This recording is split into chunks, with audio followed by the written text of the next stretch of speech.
police have been trying to box them in. That's pretty typical to what we've seen in the past with protests here in Louisville. And as you said, police are hoping that curfew, for example, from 9 p.m. until 6:30 in the morning will help clear the streets. They're hoping that state of emergency will help clear the streets. And in addition to that, Allison, we have the National Guard, which has been activated here.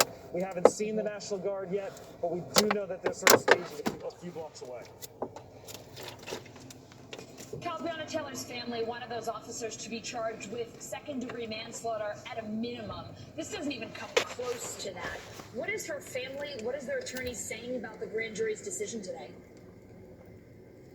They're upset. We're hearing from the family through the attorneys, and here's what they've said. They released a statement calling the decision, quote, outrageous and offensive to Breonna Taylor's memory.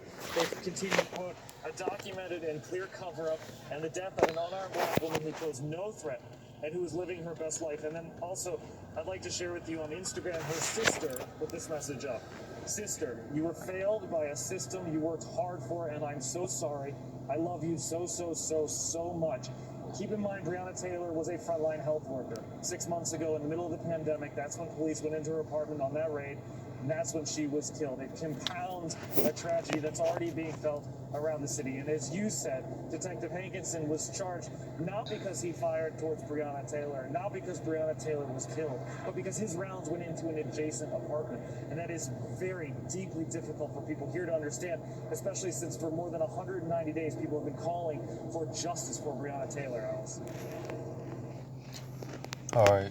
Shalom. Call hello Yahweh Ba'Shem Yahushai. Double honors to my teachers, the men who I learned this truth from, beginning with the apostles and elders of Great Millstone.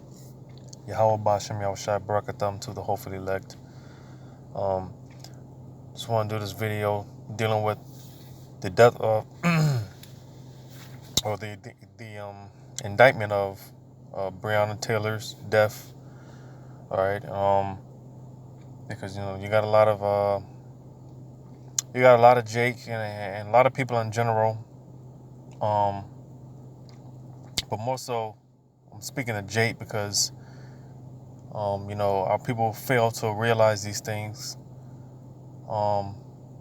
They fail to realize and understand why these things happen to them. And this is just an ongoing thing, something that's been going on for years and generations, where supposedly innocent so-called black men and women killed unjustly. And it just always seems that Esau, Edom, they get away with murder. So basically, people are upset at, they're pretty much upset because, the officers that were involved in Breonna Taylor's death, they didn't get the sentence that they felt was justice, and again, just another one of those cases where,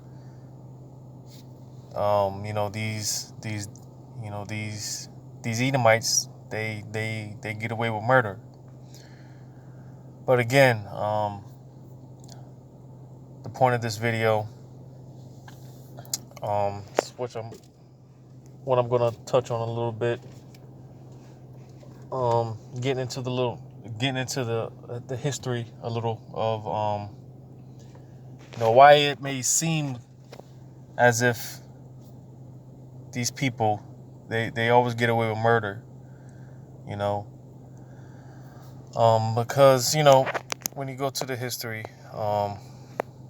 ultimately Yahweh Shem Yoshai gave them, this is their time to pretty much do what they want to do without being judged for it, because the scriptures, they go into how Esau, he's gonna pretty much do what he wants. All right, Yahweh Shem Yoshai will give him the world, rulership of the world for a time period, and then eventually, in the end, which is the time that we're coming into, that's when we're going to get, or excuse me, that's when Esau, Edom, as well as the other nations, but particularly talking about Esau, Edom, that's when he's going to start getting judged in the end. All right. So again, you Jake's wondering why, it always seems as Esau, Edom, they get away with murder. Well, this is something that's been going on since the beginning, which I'm going to get into a little bit of the history here in Genesis, the 4th chapter, right? I'll just go ahead and start off with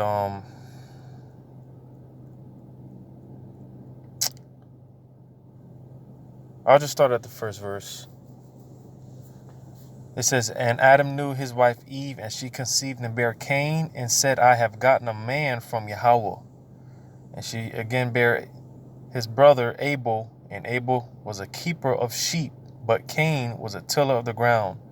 And in the process of time, it came to pass that Cain brought of the fruit of the ground of an offering unto Yahweh, and Abel he also brought of the firstlings of his flock and of the fat thereof. And Yahweh had respect unto Abel and to his offering." Because if you know if you know the law, you know our history and whatnot. Yahweh Shem Yoshai, the sacrifice that he required then, it was an animal sacrifice, right? Anything outside of that, the Lord wasn't he wasn't accepting it, which is what Cain, he thought he could just bring whatever he wanted to Yahweh Shem Yoshai. But again, this is why he was rejected, right? Verse 5, it says, "But unto Cain and to his offering he had no respect. He had not respect. And Cain was very wroth, and his countenance fell." His countenance fell. All right, so we read on down, all right, because of the jealousy. All right, Cain slew his brother Abel, right? So that being said, Yahweh Shem Yoshai judged Cain, and this was his punishment. Jumping down to verse 11, it says, "And now art thou cursed from the earth, which hath opened her mouth to receive thy brother's blood from thy hand. When thou tillest the ground, it shall not henceforth yield unto thee her strength. A fugitive and a vagabond shalt thou be in the earth. And Cain said unto Yahweh, My punishment is greater than I can bear. Behold, thou hast driven me out this day from the face of the earth, and from thy face shall I be hid, and I shall be a fugitive and a vagabond in the earth. And it shall come to pass that everyone that findeth me shall slay me. And Yahweh said unto him, Therefore, whosoever slayeth Cain, vengeance shall be taken on him sevenfold. And Yahweh set a mark upon Cain, lest any finding him should kill him." All right, so again, Cain's punishment, all right, he would basically have to live out his life being on the run, being a fugitive. All right. Basically, he would have to commit crimes in order to survive. Right. And, Yahweh Shem Yoshai set this mark upon him, which was the mark of leprosy. All right. Took away his pigmentation from his skin. Right. And, that was the way of signifying to everyone, not to touch this individual. He was untouchable. All right. Don't touch him. It's pretty much what Yahweh Shem Yoshai was saying to everyone. Don't touch this particular individual. All right. Lest you're going to get sevenfold. I'm going to judge you pretty much double if you touch Cain, right? So I'm going to jump down to verse 17. It says, "And Cain knew his wife, and she conceived and bare Enoch, and he builded a city and called the name of the city after the son of his son after the name of his son Enoch. And unto Enoch was born Irad, and Irad begot Mehujael, and Mehujael begot Methuselah, and Methuselah begot Lamech. All right, now this is the point. Verse 19, it says, and Lamech took unto him 2 wives. The name of the one was Adah, and the name of the other Zillah. And Adah bare Jabal. He was the father of such as dwell in tents, and of such as have cattle. Verse 23. Verse 23 is the point. It says, but basically, I was just reading the lineage of Cain. All right. These individuals, Enoch, Mehujael, Lamech, these are all this is the lineage of Cain. All right. So now jumping down to verse 23, it says, and Lamech, which was one of the offsprings of Cain, right? It says, and Lamech said unto his wives, Adah and Zillah, hear my voice, ye wives of Lamech, hearken unto my speech. For I have slain a man to my wounding, and a young man to my hurt. So what's going on here? Basically, Lamech is bragging about being a thug, basically, and killing people, murder, and he's getting away with it.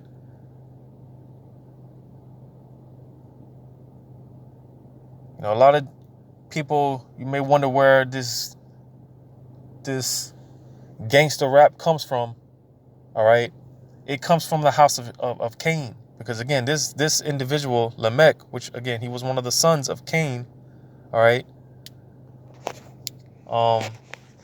because when you do your deeper research, all right, when it says, hear my voice, ye wives of Lamech, hearken unto my speech, is basically going into like a poem. Like when you read up to verse, when you jump up to verse 21, it says, and his brother's name was Jubal. He was a father of all such as handle the harp and organ. So you see, these individuals, they were skillful with musical. All right. Also, when you read verse 22, it says, and Zillah, she also bare Tubal Cain, an instructor of every artificial in brass and iron. Which again, just showing that,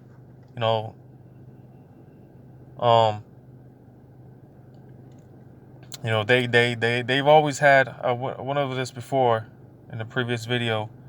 They've always had some type of knowledge dealing with weaponry. All right, but also music. All right, so jumping back down to verse 23, I'm going to read it again. It says, and Lamech said unto his wives, Adah and Zillah, hear my voice, ye wives of Lamech, hearken unto my speech. Now again, when you go deeper into this, is going into a poem. Lamech is basically, he's bragging about committing murder, but he's doing it,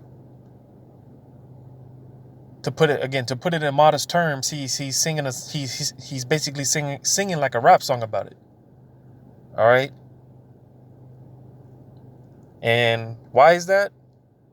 When you read on to verse 24, it says, if Cain shall be avenged sevenfold, truly Lamech 70 and sevenfold. So again, Lamech was bragging about committing murder because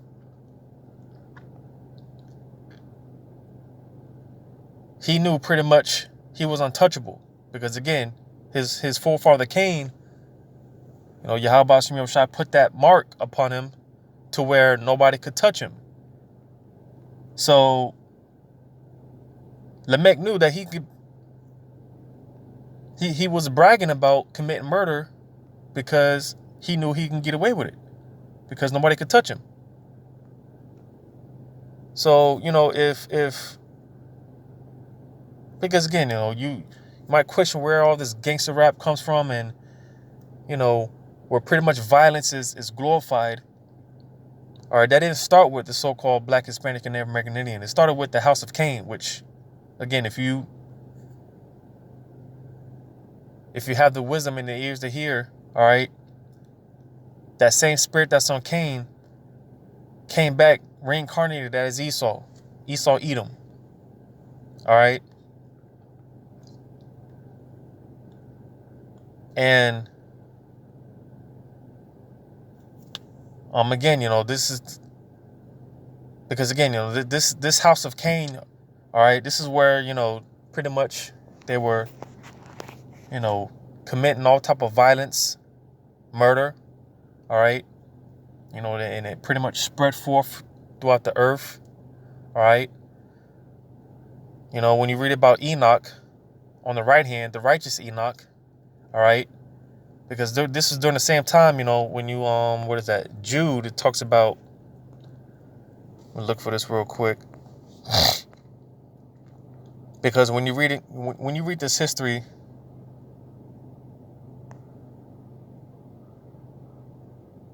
this was around the same time Enoch was on the scene. And what was Enoch doing?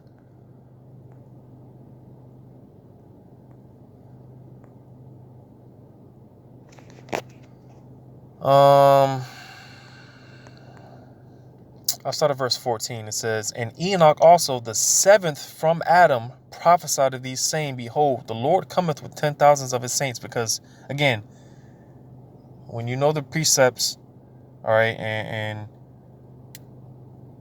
again, when the wisdom is given, when the wisdom, when the Spirit gives you the wisdom to understand these things, all right, Enoch, from the very beginning, way back in Genesis, the same Enoch that was translated, all right, taken, he was translated and taken by the chariot, all right. This is the same Enoch, all right, in Genesis that it's talking about. And he was prophesying and teaching the end and the second coming of Yahushua way in the beginning. All right. But Enoch, again, because he was around during the time where all this madness and all this wickedness was, it was going on in the earth, and he was prophesying against these things. This is why, the scriptures talk about how he walked with the Most High. All right. When you read on down to verse 15, it says, "To execute judgment upon all, and to convince all that are ungodly among them of all their ungodly deeds, which they have ungodly committed, and of all their hard speeches with ungodly sinners have spoken against him. These are murmurers, complainers, walking after their own lust, in their mouth speaking great swelling words, having men's persons in admiration because of advantage." Because, again, it talks about how in their mouth speaking great swelling words. Because, again, when you read about Lamech, all right, again, he was bragging about the wickedness that he was doing. He was bragging about the murder that he was committing, and he was getting away with it because he pretty much knew he was invincible. He couldn't be touched. All right, let me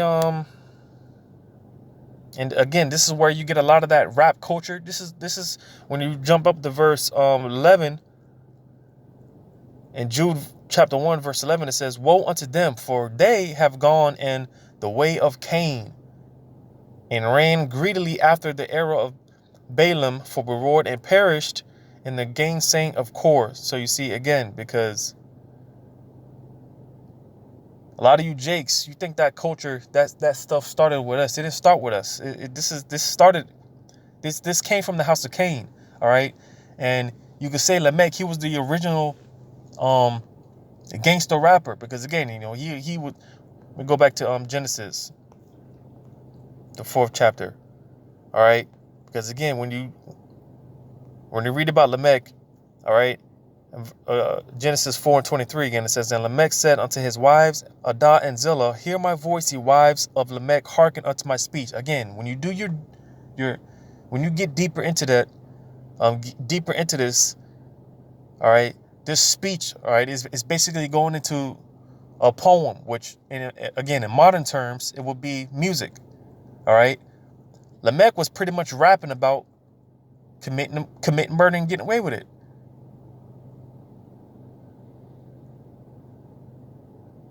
You know, this the same stuff that you hear today, you hear Jake talking about today, running up on ops and shooting down ops and this and that. This is what Lamech was talking about. This is what he was bragging about and rapping about, singing about.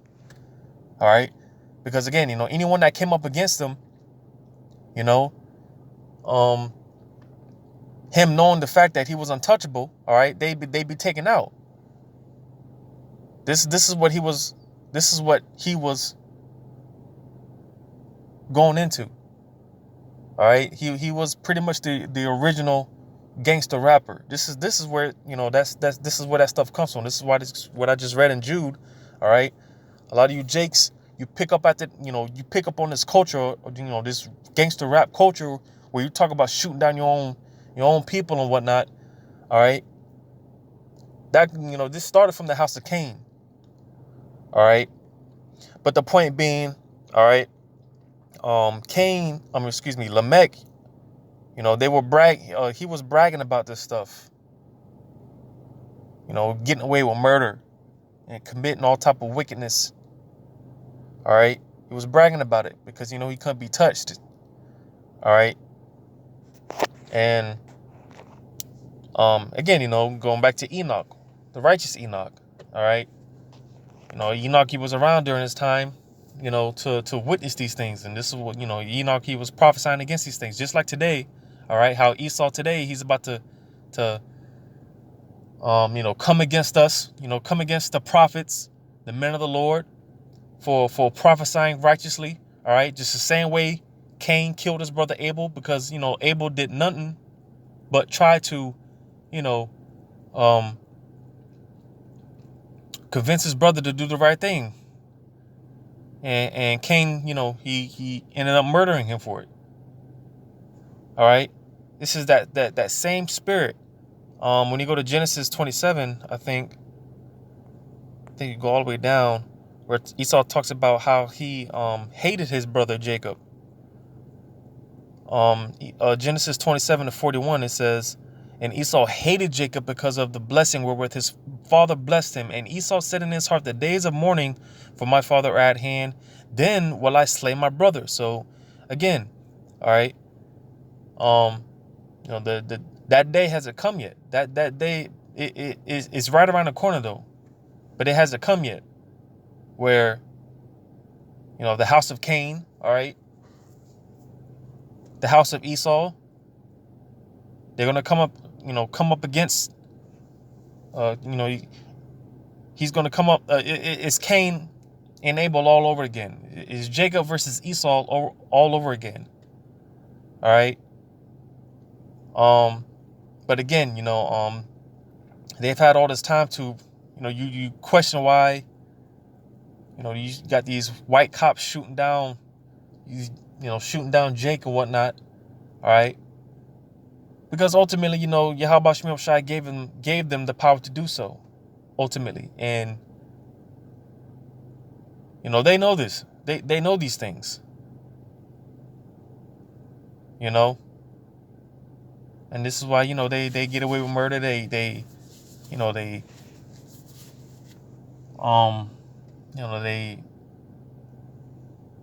laugh at our downfall. All right. They celebrate when we're down and, all these other things, all the other atrocities that they do. Because again, Yahweh Shemel Shai gave them the power to do so until it's time for them to be judged. So, that time is coming, or the time is coming to where they're about to be judged. And, we've been telling these devils that they're about to be taken out of power. And again, this is why they're about to come against us. But nevertheless, because, dealing with this case with Breonna Taylor, she's just one of thousands of Jakes that, they've been innocently, which, no one dies, no one perishes, without being innocent. No one perishes innocent. But nevertheless, dealing with Breonna Taylor, you know, um, her case just being one of thousands. Like I said, one of thousands of cases where Jake is, just killed, murdered, and it seems like these devils get away with it. Well, this is why. All right, because it's not their time to be judged yet. And the scriptures talk about how that, until the times of the Gentiles be fulfilled, and their time is running up. And this is why they're about to make war. They're gearing up. They're about to bring that flood in and besiege Jerusalem. All right, which is a people before it's a place. All right, they know their time is coming out. They know their time is running out.